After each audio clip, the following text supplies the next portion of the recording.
Good day everyone, the Panda Photographer here, and it's Sunday and we're on campus. You can see green is starting to flourish here on the campus university grounds, and a lot of photographers out here today are taking graduation photographs. Now some of these photographers that I have talked to are not professionals.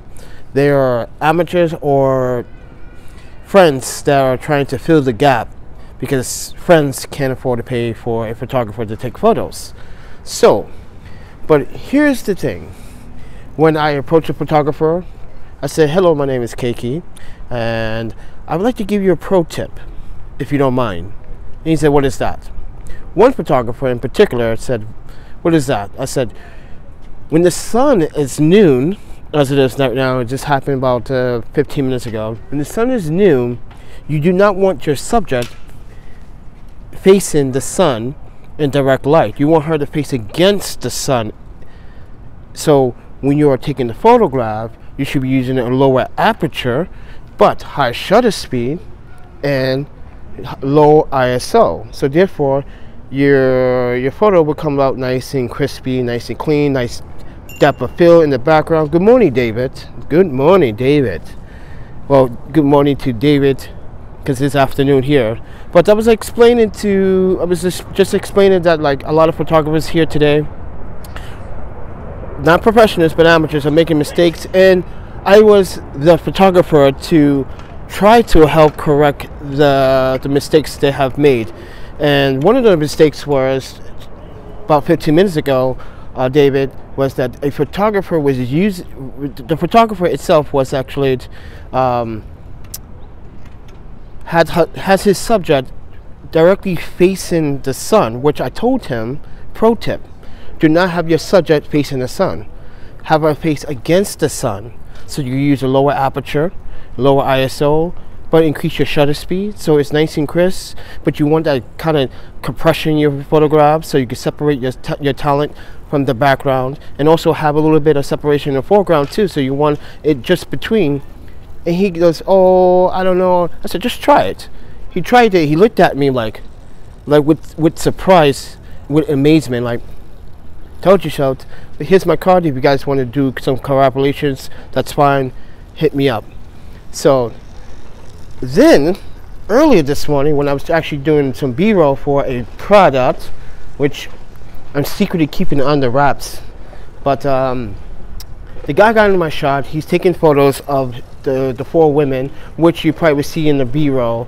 He's taking pictures of the four women, and I told him, hey, you look like you're using a 50 on that Nikon, right? So my best suggestion is, if you really want to have some separation and you try to fill those girls in the subject, you really should do stacking.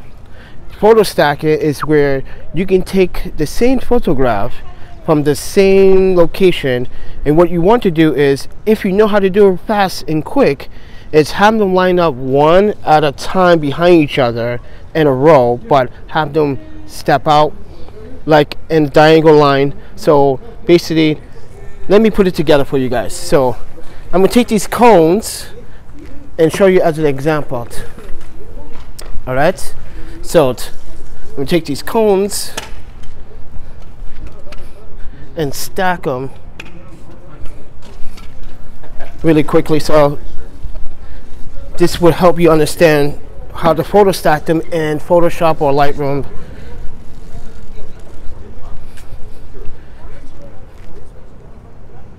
But your talents must stay still, and you have to be really quick about it.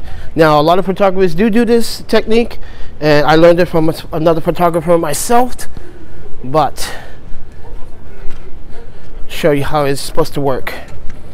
All right, now you see how the cones are lined like this. You see how the cones are lined? So you take subject one, take the photo ditch, focus on the second subject, boom, take it again, third subject, take it again, fourth subject, take it again, but make sure they stand still because you're going to photo stack those photos as much as possible. But if you want to take one photo of all four, I suggest using like f5.6 back up a little bit, have a different compression if you don't have another lens. So you can see it, how how the cones are supposed to be set up that way. And this is probably the only guy right here that I was talking to. Is the only smart person that is actually using a diffuser to block out the sun. Everyone else is not using diffusers, and no one's not using any modifiers at all. Everyone's just using a harsh sunlight, and I don't recommend it, to be honest. So, and he's probably the only one that's actually doing it right. But everyone else is just not doing it right. So I'm trying to help one guy. One guy got an attitude and said, like, hey man, I've been doing this for a year. I'm like, your year? I didn't want to say that I was doing it for multiple years. I just said, listen, I'm just trying to help you, and photographers in the community help each other. That's how we built up our relationship. And he said he didn't want my help. Grouchy, what a grouch. Hey, you can't help everyone, right? So, but I tried my best to do the right thing. And the right thing was to encourage others to, you know, if you want the shot to be super dope and super fine and crisp, you should take people's advice sometimes. Not everyone thinks that's the best way, but as photographers, we watch people's content, we watch people's videos, we watch people's photographs, we watch people's tutorials, so that is taking someone's advice.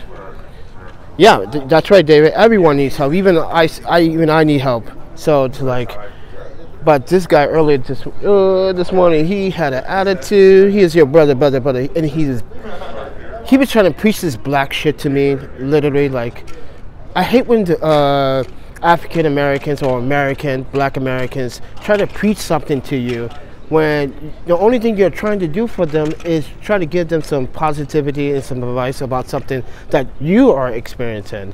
And myself, I'm experienced in portrait photography, and I learned from the same freaking mistakes. But I don't know, I digress. But there's a lot of people out here that I saw and talked to. The other guy was like, man, that is some cool gear you got. And I was like, yeah, but wait till I'm done with it. And then he saw my footage, and he's like, wow, you shouldn't, manual? Like, manual.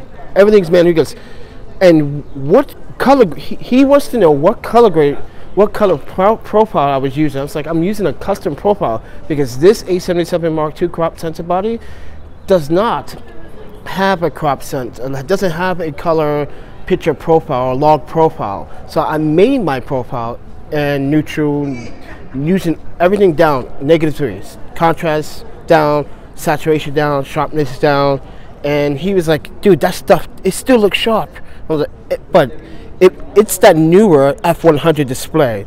It's a much better display than the LCD on the back of the camera, because the LCD back of the camera, it's small, it's adjusted, you can't really see really well, especially doing videography work. So I definitely do recommend buying a field monitor, because it would help. It's much bigger, you can see. But he was like, how much is this monitor? I was like, you want to know? I bugged him out, I freaked him out. I thought he was going to do a backflip. $110, and he was like, no way. I was like, $110, I swear to you. I showed him the Amazon link. He goes, and the dude just like buys it right on the spot. Like, I gotta buy this, man. Like, oh my god, I can't believe this thing is that sharp, and the sunlight is blocked. The sunlight is really literally glaring off the monitor, and you can still see how sharp it is. It was really good. He goes, dude, this is really amazing. And I said, that's at 65%. But if you increase the brightness on the monitor, it is going to wash out. So I don't recommend going over 70. And I just want to let you guys know, correction on the full review. There is a way to turn the volume down. If you hold the left or right arrow buttons on the monitor for 2 seconds or 3 seconds, the volume shows up, and it would go down or it go up. So right is up and left is down. So just want to fill you guys in on the F100. But these F100 newer film monitors are the exact same as the NW759s, 760, the Free World, the pre-roll 760, they're all the same display other than the 1920 by 1080. But every other film monitor that you see on Amazon that you buy that has a 1280 by 800, they're actually the same display. But the differences are the features. Some have added features, some have other additional features, some had other focus peaking features. So did I fix the audio, turning the volume down? Actually, no. Because actually, yeah and no. It depends. So I noticed this. Let me explain. So if I'm shooting manual, not in movie mode, now the volume, the audio doesn't make that sound. But if I'm shooting in movie mode, the audio makes that sound. That's very odd, isn't it? I don't know, David. It's really odd. So if I'm in movie mode, it makes that sound. But if not in the movie mode and audio, it does not. I got 20% battery left. But I just want to fill you in, guys, what I was doing today. But